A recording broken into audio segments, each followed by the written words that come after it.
E aí galera, beleza? O Deus que fez o mundo e tudo que nele há não habita em templos feitos por mãos humanas. Disse Paulo em debate com os estoicos e epicureus, que eram os dois principais grupos filosóficos daquela época, no Areópago de Atenas. Sendo assim, o Messias não construiu templos, tampouco ordenou que a igreja construísse templos, pois a igreja é o templo do Criador.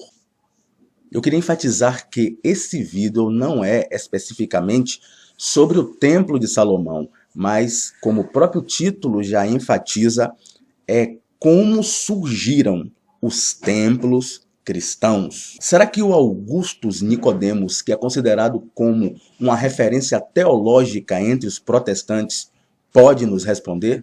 As diferenças são que o culto do Antigo Testamento ele era típico e simbólico. O templo onde ele se realizava era um tipo da igreja. Então hoje nós não adoramos a Deus num único local específico e reservado, como havia no Antigo Testamento. Nós adoramos a Deus em qualquer lugar, podemos nos reunir em qualquer lugar. Na verdade, os templos eles só começaram a ser construídos no século IV, quando o cristianismo se tornou a religião oficial do Império Romano. Antes disso, os cristãos cultuavam a Deus nas catacumbas, no mato, na floresta, na beira-mar, nas casas, nas praças, onde eles podiam se organizar, então eles faziam culto a Deus. Então, igreja, templo evangélico, protestante, cristão, isso é coisa que veio com a oficialização do cristianismo por Constantino e depois a reforma protestante.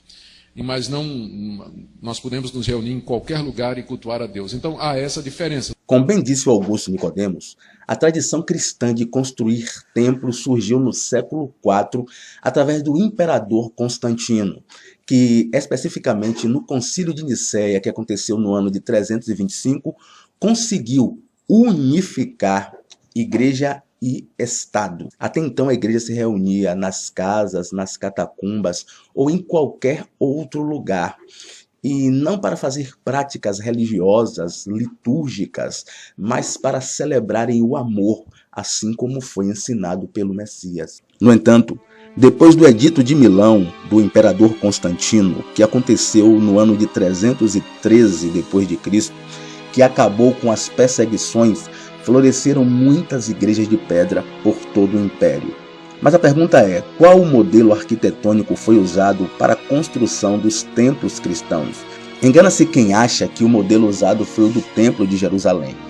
O Templo de Jerusalém não pode ser considerado como modelo para os templos cristãos, pois lá os adeptos do judaísmo, os fiéis, não podiam entrar.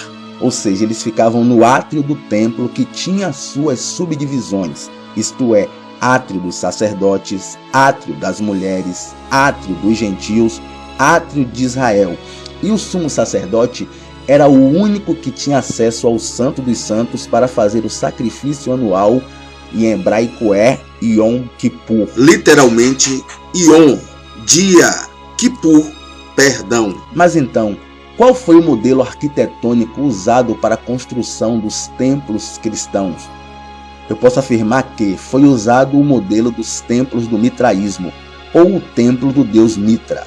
O mitraísmo foi uma religião de mistérios nascida na época helenística, provavelmente no século II a.C., no Mediterrâneo Oriental, tendo se difundido nos séculos seguintes pelo Império Romano.